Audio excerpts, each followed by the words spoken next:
Before I was a makeup artist, I was an artist, I suppose. I mean, I started very young when I was about 10 years old. I was always interested in costumes and just transformations I was very interested in fairy tales, never really drew things that were real life. All my drawings were very stylized. And then around the age of 14, I discovered people like David Bowie, Boy George and Cyndi Lauper, and I started wearing makeup.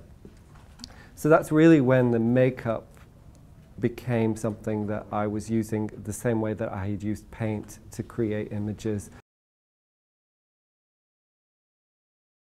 When I moved to New York at the age of 20, I was working as a textile designer and discovered there was this whole club scene. So before, when I was wearing makeup, there was nowhere for me to go. We would take a picture of it and I'd wipe it off. But now there was a way I made my living. And actually, it was from being seen in that world that I got my first professional makeup job that mattered really, which was Sex and the City. Because Patricia Field was almost like a godmother of the downtown children. And that really helped the ball get rolling. I would define my style as being very flexible. People have said to me, oh, I can always tell when you've done something because you do the lips a certain way. And I still don't really know what they're talking about.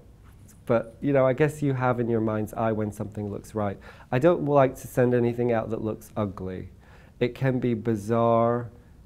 She can be bald and have 3 eyes, but as long as she looks beautiful, to me, I guess that's what my aesthetic is. Like, I don't think I'd be very good working on a horror movie, but I love, you know, I love science fiction as long as it's almost like an Italian Vogue science fiction. It's always more stressful in the beginning of a project, you know, be it a fashion show or something where you know that they're going to want full-on transformations. I want to know what story they're telling. I want to know what the wardrobe, where they're heading with the wardrobe, what kind of hair they're thinking about. And then my imagination can fill in the gaps. I react to things. If I had to sit in a room and look at a blank piece of paper, I might be looking at it for 2 weeks before I drew anything on it.